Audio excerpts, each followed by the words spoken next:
जय श्री राधे दोस्तों, केपी की वाणी चैनल में आपका स्वागत है। माता रानी का आशीर्वाद पाने हेतु कमेंट में जय माता दी अवश्य लिखें।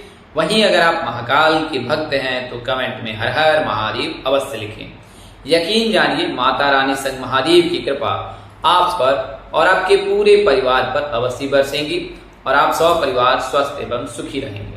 साथ ही आपकी सभी मनोकामनाएं माता रानी कृपा से अवश्य ही पूर्ण हो जाएंगी।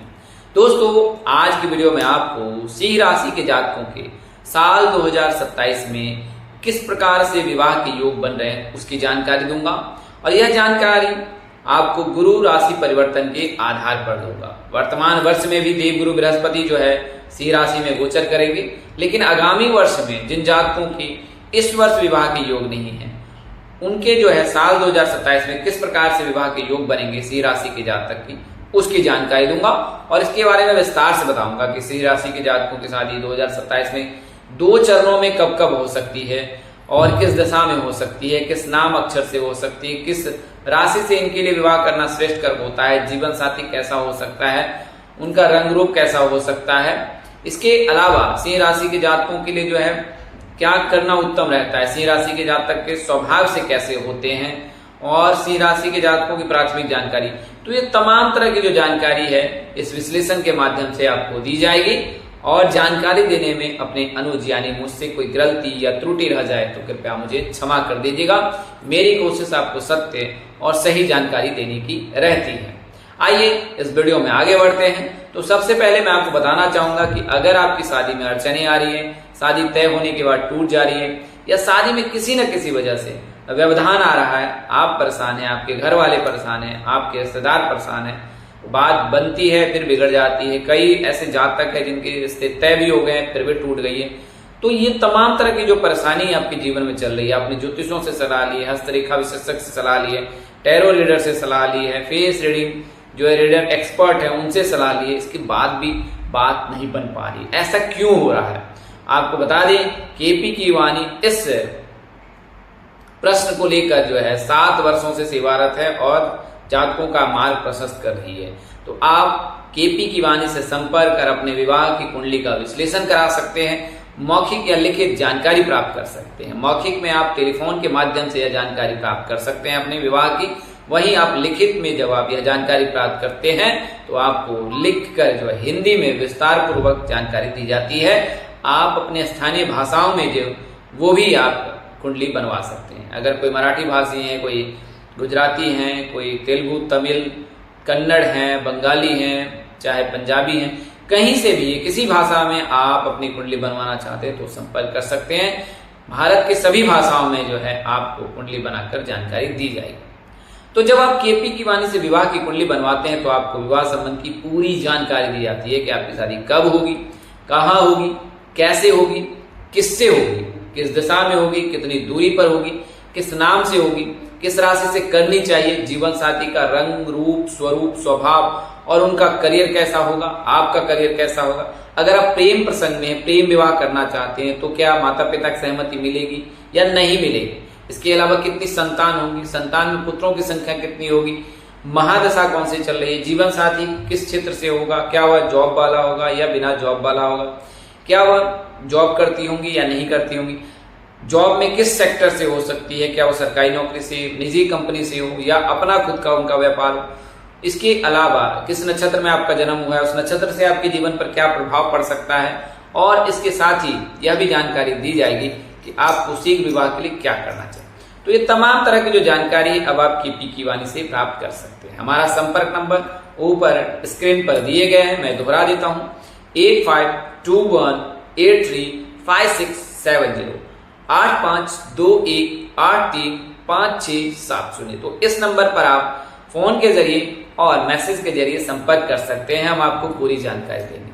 वहीं ऐसे जातक जिनकी शादी तय हो चुकी है या तय होने वाली है उन्हें मैं सलाह दूंगा कि आप अपने स्थानीय पंडित व ज्योतिष से संपर्क कर अपनी कुंडली का मिलान अवश्य करा लें और यह जानकारी ज्ञात कर लें कि आपका वैवाहिक जीवन कैसा रहने वाला है। क्योंकि कुंडली मिलान में नारी दोष और भकुर दोष का विशेष विचार किया जाता है। अगर इन दोष से आप पीड़ित होते हैं तो आपका वैवाहिक जीवन कष्टमय हो सकता है। तो इसके लिए आप किसी प्रकांड पंडित व ज्योतिष से संपर्क कर अपनी कुंडली मिलान अवश्य करा ले। आप चाहे तो केपी की वाणी से भी संपर्क कर यह जानकारी प्राप्त कर सकते हैं। वहीं अगर आप अपने बच्चे की जन्म कुंडली बनवाना चाहते हैं, बच्चे का भविष्य जानना चाहते हैं, बच्चे के करियर कारोबार की जानकारी प्राप्त करना, बच्चे की सेहत की जानकारी, बच्चे की पढ़ाई की जानकारी प्राप्त करना चाहते हैं, बच्चे के चरित्र के बारे में जानना चाहते हैं, बच्चे के भविष्य जानना चाहते हैं, तो ये सभी प्रकार की जो जानकारी आप केपी की वाणी से प्राप्त कर सकते हैं। अगर आप दूसरे विवाह के इच्छुक हैं तो भी आप संपर्क कर सकते हैं। समय देने के लिए धन्यवाद। यह जानकारी नए व्यूवर्स के लिए है। जो पहली बार आप केपी की वाणी से विजिट कर रहे हैं तो उन्हें मैं सलाह दूंगा कि आप इन चीजों का इनका जो है फायदा लाभ उठा सकते हैं। और जो सशुल्क ही है, इसे मामूली शुल्क ली जाती है, जिसे आप मेहनताना समझ सकते हैं और इसमें आपको पूरी जानकारी दी जाती है। आइए अब विषय बिंदु पर बात करते हैं। तो सबसे पहले मैं आपको सिंह राशि के जातकों की प्राथमिक जानकारी देता हूं। पहले की वीडियो में बताया, नए व्यूअर्स के लिए बता दूं, सिंह राशि के जो भी जातक होते हैं उनका नाम अक्षर एम से होता है। इनके जो राशि स्वामी हैं वो आत्मा के कारक, पिता के कारक सूर्यदेव हैं। इनके आराध्य जो हैं जगत के पालनहार भगवान विष्णु हैं। इनके लिए जो शुभ रंग है वो सुनहरा है, स्वर्ण है। वहीं शुभ दिन इनके लिए रविवार का है। बात शुभ रत्न की तो इनके लिए शुभ रत्न माणिक्य है। अगर आप माणिक्य धारण करना चाहते हैं या चाहती हैं तो कर सकते हैं। शुभ रंग आपके लिए जो है वो सुनहरा है और शुभ अंक जो है वो 5 है। बात करें अगर राशि तत्व की तो अग्नि है राशि तत्व, तो इससे जो है आप प्रभावित हो सकते हैं। वहीं बात राशि स्वभाव स्थिर है, तो सिंह राशि के जो भी जातक होते हैं वो बेहद ही स्थिर स्वभाव के होते हैं। तो यह तो मैंने प्राथमिक जानकारी दी है आपको क्या क्या सावधानी बरतनी है। आइए मैं आपको सिंह राशि के जातकों के स्वभाव के बारे में बता देता हूं कि सिंह राशि के जातक कैसे होते हैं। तो जैसा मैंने आपको बताया कि सिंह राशि के जो जातक होते हैं अग्नि तत्व के होते हैं, तो अग्नि पे प्रधानता इनमें होती है और यही वजह है कि सिंह राशि के जातक बहुत जल्द गुस्से में आ जाते हैं। तो गुस्से के थोड़े तेज होते हैं, स्वभाव से चंचल होते हैं और इनमें जो है धैर्य वो कम होता है। हालांकि इनमें जो है राशि तत्व जो स्थिरता होती है इनमें, लेकिन कभी कभी जल्दबाजी में कोई फैसले लेते हैं, प्रतिक्रिया देते हैं, तो इससे जो है बात बिगड़ जाती है। तो सिंह राशि के जातक जो होते हैं, हालांकि ये हृदय से बहुत नेक दिल होते हैं, बहुत ही स्वावलंबी होते हैं और मददगार भी होते हैं। दूसरे की सेवा करने में ये आगे रहते हैं और बहुत ही दयालु, कृपालु और धार्मिक प्रवृत्ति के होते हैं। लीडरशिप की जो गुण है वो जन्मजात होती है, यानी कि ये जन्म से ही लीडरशिप में इनमें जो विशेष महारत हासिल होती है। ऐसे जातक जो है बेहतरीन लीडर होते हैं। ये लीडर न केवल पॉलिटिक्स में बल्कि जो है कंपनी में जो कार्यरत होंगे वहां पर भी रहते हैं। ये अगर स्वयं का व्यापार करते हैं तो उनमें इनको ज्यादा सफलता मिलती है। ये हमेशा ही आत्मबल से लबरेज रहते हैं। इनमें ऊर्जा की जो असीम शक्ति होती है और ये ऊर्जा को अगर ये सकारात्मक दिशा में लगाते हैं तो इनसे इनको बहुत ज्यादा लाभ मिलता है। वहीं अगर इन्हें आप इस ऊर्जा को नकारात्मक चीजों में लगाते हैं तो इससे आपको हानि हो सकती है। तो इसका आप अवश्य ही ख्याल रखें। बात करें अगर प्रेम प्रसंग की, तो सिंह राशि के जातक प्रेम प्रसंग में बहुत ही लॉयल होते हैं, अपने पार्टनर के लिए वफादार होते हैं। उनकी जो है खुशी में ही इनकी खुशी समाहित होती है। तो अगर आप प्रेम प्रसंग में हैं या सिंह राशि के जातक के साथ प्रेम प्रसंग में, तो आप भाग्यशाली हैं, क्योंकि ऐसे जातक के साथ आप हैं जो न केवल नेक दिल है बल्कि वह सम्मान करने वाला भी है परिवार का, आपका, आपके रीति रिवाजों के, आपके परिवार के, आपकी गरिमा के, सभी का ख्याल रखने वाला वह शख्स है, यानी कि सिंह राशि के जातक। तो सिंह राशि के जातकों में ये गुण पाए जाते हैं और इन गुणों के चलते ही सिंह राशि के जातक अन्य राशि के जातकों के वनस्पत में बहुत ही अलग होते हैं और ये गुण इनको शीर्ष पर पहुंचाते हैं। और सूर्य देव जो आत्मा के कारक इनके जो है राशि स्वामी भी होते हैं, तो इन पर इनकी कृपा अवश्य बरसती है। अब बात करते हैं कि ग्रहों की स्थिति किस प्रकार से रहने वाली है साल 2027 में। जैसा कि आपको पता है 31 अक्टूबर को जो है देवगुरु बृहस्पति आपकी राशि यानी सिंह राशि में गोचर करेंगे और इस राशि में जो है 13 दिसंबर को ये वक्री चाल चलने लगेंगे और वक्री चाल चलकर 25 जनवरी को जो है ये गोचर कर जाएंगे कर्क राशि में वक्री चाल चलकर, यानी पीछे एक तरफ आकर। तो 25 जनवरी तक जो यानी कि प्रथम 1 जनवरी से लेकर 25 जनवरी तक जो है सिंह राशि के जातक के लिए उत्तम समय रहेगा। यह उत्तम समय इसके लिए भी रहेगा क्योंकि 5 दिसंबर को ही आपको मायावी ग्रह केतु से मुक्ति मिल जाएगी। तो सिंह राशि के जो भी जातक हैं उनके लिए समय बहुत उत्तम रहेगा। साल 2027 की शुरुआत ही शुभ से होने वाली है, मंगल से होने वाली है, क्योंकि आपके लग्न में ही जो है देवगुरु बृहस्पति विराजमान रहेंगे और मायावी ग्रह मुक्ति से आपको मुक्ति मिल जाएगी। इसके अलावा देव गुरु बृहस्पति जो है आप पर विशेष कृपा बरसाएंगे। साथ ही शनि की जो है धैर्य है वो भी साल 2027 में 3 जून 2027 को समाप्त हो जाएगी। तो कुल मिलाकर अगर देखा जाए तो ग्रहों की स्थिति सिंह राशि के जातक के लिए साल 2027 में शुभ रहने वाला। तो ये तो प्रथम चरण है, जब 1 जनवरी से 25 जनवरी तक जो सिंह राशि में गुरु विराजमान रहेंगे। इसके बाद जो है 26 जून से लेकर 26 नवंबर तक जो है पुनः देवगुरु बृहस्पति आपकी राशि में विराजमान होंगे, और जब उस दौरान जब आपकी राशि में रहेंगे तो उस दौरान भी आपके लिए शुभ योग बनाएंगे विवाह के लिए। तो सिंह राशि के जो भी जातक है उनके पहले चरण में जो है प्रथम जनवरी से यानी कि पहली जनवरी से लेकर प्रथम दिवस से लेकर 25 जनवरी तक शुभ योग है। उसके बाद 26 जून से लेकर 26 नवंबर तक जो है आपकी शादी के प्रबल योग है। अब बात करते हैं शुक्र के। तो शुक्र जब सुखों के कारक जो है शुक्रदेव गोचर करेंगे कुंभ राशि में, तो फिर आपके विवाह भाव को देखेंगे और उस दौरान फिर आपको यानी कि फरवरी में आपको इसका लाभ मिल सकता है। फरवरी और मार्च के मध्य जब सूर्य जो है मीन राशि में गोचर करेंगे उससे पूर्व तक आपके विवाह के योग बनेंगे। तो जनवरी का महीना, फरवरी का महीना, मार्च का महीना सिंह राशि के जातक के लिए बहुत ही उत्तम रहने वाला है।